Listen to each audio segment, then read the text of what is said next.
nga mpawo ddakiika yadde akatikitiki eyakeegaana essaawa 6 ez'amatumbi budde.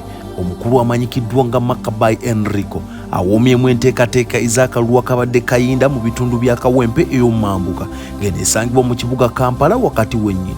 Avuddeyo n'akawaŋŋamula era n'alangirira omukulu ow'ekibiina kya National Unity Platform amanyikiddwa nga Elias Luyimbazi Nalukoola okuba nga ye mubaka wa Parliament. Addidde mu bigere omugenzi amanyikiddwa nga Muhammad Seggirinya eyakkirira e Kaganga. Enteekateeka zino ziggukidde ku enzingu 14 ezaakeegaana ezooba Mugulansigo oba Maaci mu Lunyaanyimbe olunaku lwa Nagawonye Friday eddaaza 2025 wenkoledde vidiyo eno nga Elias Luyimbazi Nalukoola ne bannakibiina kw'ossa n'abawagizi be nga batandise okubinuka amasejjere nga bayita mu kibuga Kampala nga boolekera ku maka amakulu ag'ekibiina ekya National Unity Platform agasangibwa e Makerere Kavule.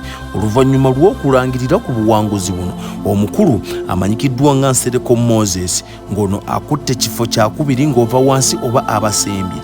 Yewe njogerera kaakano takyategeera bigenda maaso mu dduniya era asuubizza nga bw'agenda okuddukira mu mbuga z'amateeka wa Maziramule.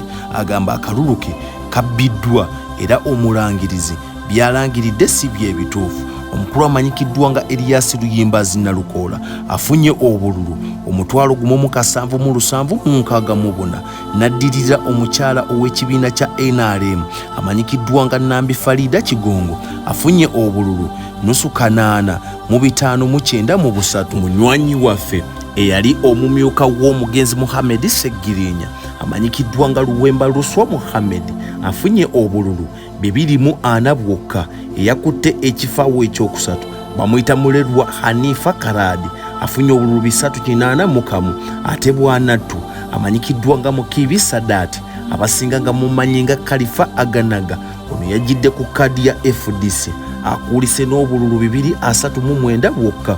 Bannaffe abalala nga Musito Ismaili wa PPP akuulise n'obululu obuwera 39 bwokka. Wabula ono Dikuula comedian abasinga gwe basinga okwagala mu kalulu kaneeno afunye obululu 32 bwokka nga ye Nsereko Moses.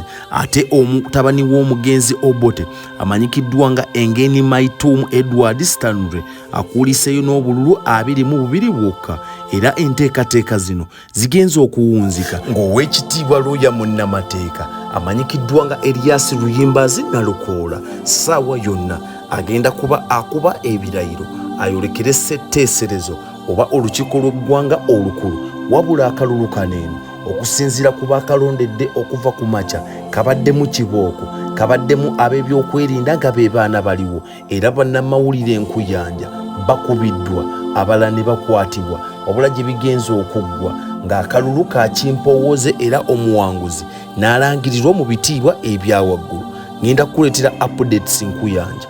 Weekuumireko omwana soda followinga TikTok account ku YouTube. Teekamu Export TV subscribinga wattundeeta bingi. Olunaku olwaleero twegatta ku bannakibiina kya NUP okwagaliza ekibiina kyabwe obuwanguzi.